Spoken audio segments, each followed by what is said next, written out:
Duck, the Great Western engine, worked hard in the yard at the big station. Sometimes he pulled coaches.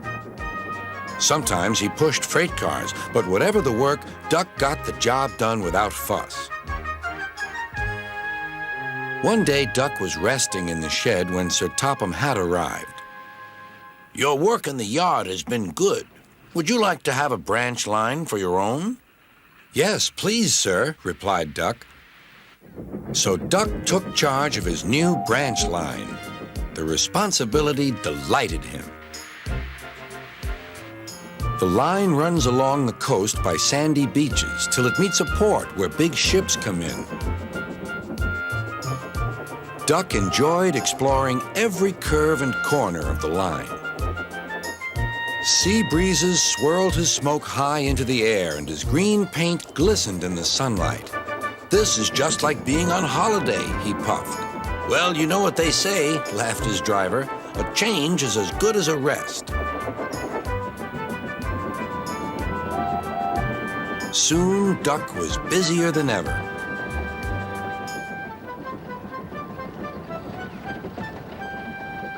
Sir Topham Hatt was building a new station at the port. Duck pulled the heavy freight cars wherever they were needed.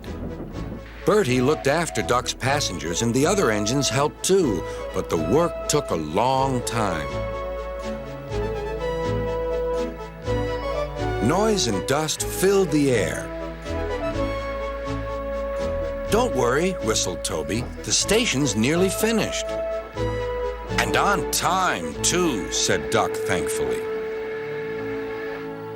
Duck felt his responsibility deeply and talked endlessly about it. "You don't understand, Donald, how much Sir Topham Hatt relies on me." "Ach, aye," muttered Donald sleepily. "I'm Great Western, and I—" "Quack, quack, quack."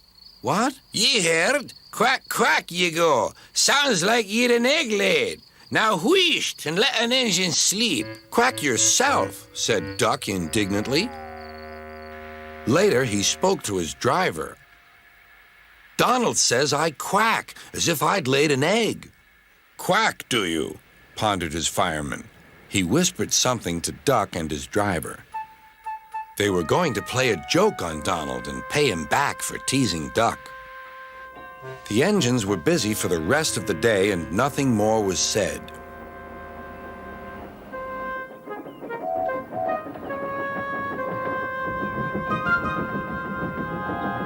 Not even a quack. But when at last Donald was asleep, Duck's driver and fireman popped something into his water tank.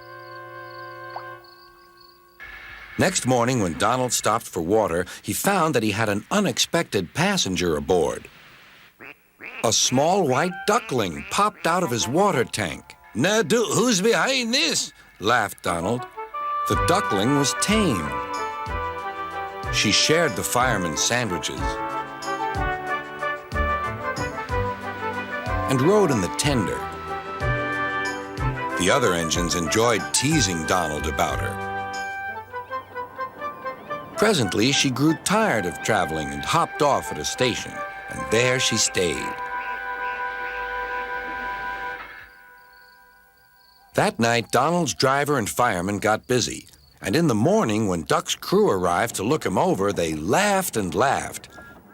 "Look, Duck, look what's under your bunker. It's a nest box with an egg in it." Donald opened a sleepy eye. "Well, well, well, ye must have laid it in the night, Duck, all unbeknownst." Then Duck laughed too. "You win, Donald. It'd take a clever engine to get the better of you." There's a pond near the duckling station. Here she often swims and welcomes the trains as they pass by. The station master calls her Dilly, but to everyone else, she is always Donald's duck.